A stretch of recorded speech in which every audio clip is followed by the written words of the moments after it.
cartaz no Centro Cultural São Paulo a peça Black Brat, e se Brat fosse negro. Então, ao meu lado, Eugênio Lima. Eugênio, fala um pouco dessa experiência que você nos traz, porque o que eu assisti, eu já fui me sentir inserido numa experiência nova que o teatro me traz. Como sempre, o poder do teatro é esse. Fala um pouco desse trabalho, desse espetáculo para nós. Então, o Black Brat ele é fruto de um processo de pesquisa continuada do coletivo Legítima Defesa. A direção é minha e o texto é da Dione Carlos. E é uma provocação, né? Se Brecht fosse negro, o que aconteceria? Será que ele seria tão conhecido quanto ele é conhecido? Será que alguns elementos da obra do Brecht, por exemplo, como a questão sobre a classe, a raça ocuparia esse ponto central? Como é que essas dinâmicas estariam a partir de uma perspectiva afrodiaspórica brasileira? Né? Então, a partir dessa pesquisa, a gente construiu uma série de elementos. O processo de pesquisa inteiro foram 9 meses e a gente estreou em 2019, em abril, no Sesc Pompeia. E essa é a nossa terceira temporada. A gente fez uma temporada no Espaço do Folias, né? O Reinaldo Maia, e depois essa é a nossa terceira temporada aqui na Ademar Guerra, no Centro Cultural São Paulo.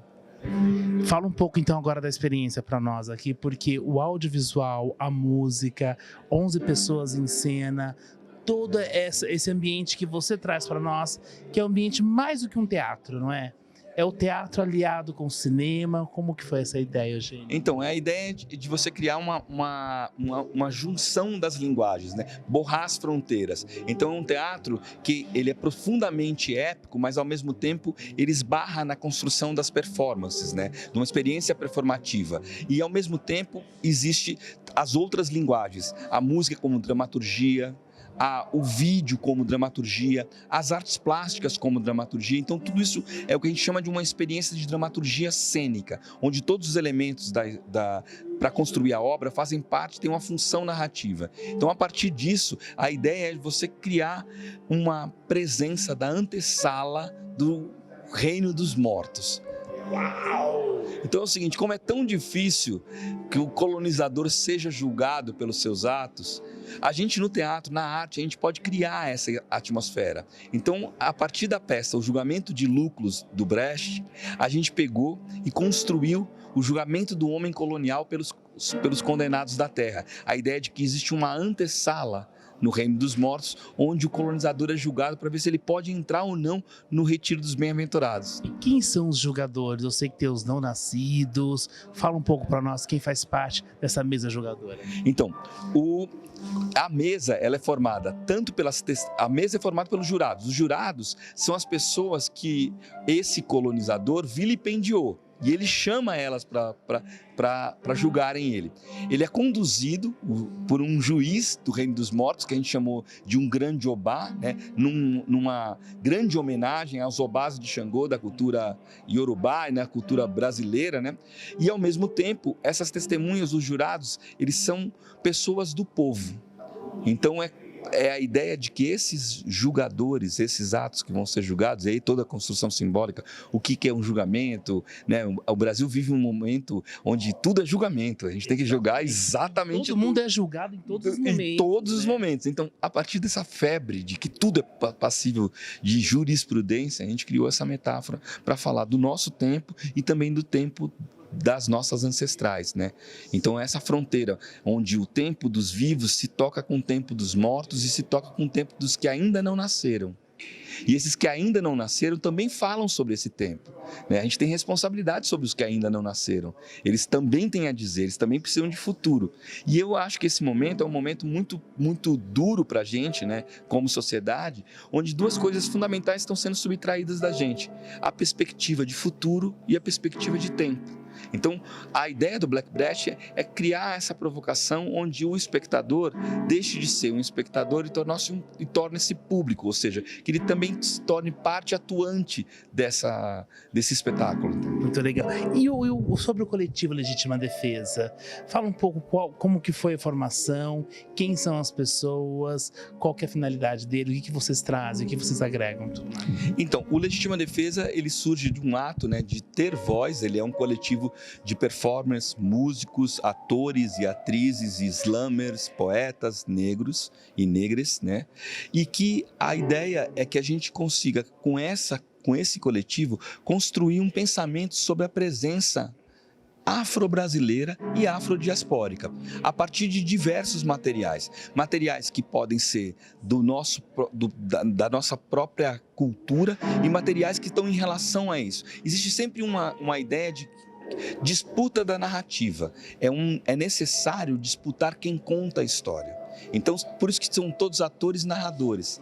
Sempre é a ideia de organizar esse pensamento a partir de quem pode narrar, quem narra o quê. E aí ele a gente está junto desde 2015, né? Essa é a segunda peça que eu dirijo do coletivo, eu também sou um dos fundadores, e também a gente tem a nossa primeira estreia numa performance chamada Em Legítima Defesa. E aí, a partir disso, esses são os nossos 5 anos de história.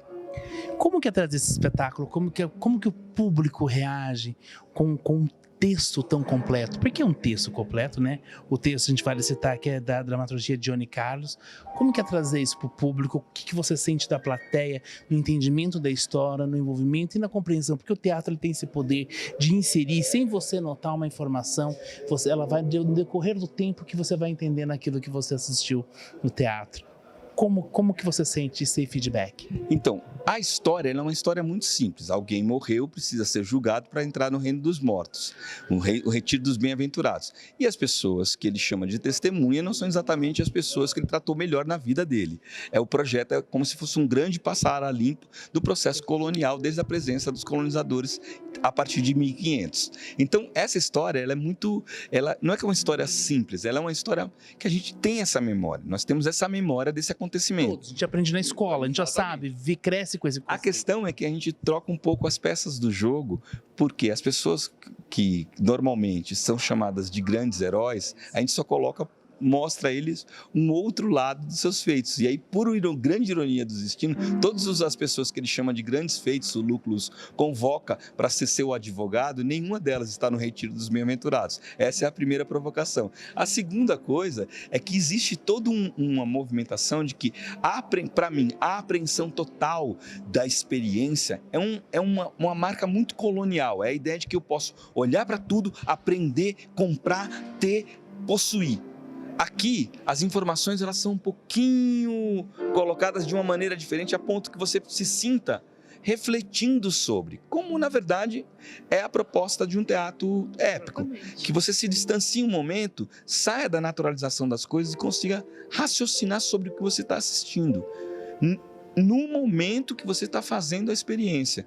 Então, a gente sempre fala que o narrador ele organiza a cena, e como organiza a cena, ele organiza a narrativa. É isso. Uau, gente, adorei, Eugênio, muito obrigado. Vou fazer um convite para quem está em casa. Dá tempo de acompanhar ainda aqui no Centro Cultural São Paulo. Faz esse convite? Vamos convidar? Claro. Black Brecht e Se Brecht Fosse Negro, no Centro Cultural São Paulo, na Sala Ademar Guerra, de sexta a domingo, sexta e sábado às 9, domingo às 8. E a gente começou no dia 31 de janeiro e a gente vai até o dia 1º de março. Só tem uma parada. No carnaval, sexta, sábado e domingo de carnaval, a gente não faz a peça. Então, dá tempo, venham, podem vir. Obrigado, Eugênio. Muito obrigado, Cris. Obrigado aí pelo momento. Parabéns pelo programa. Obrigado.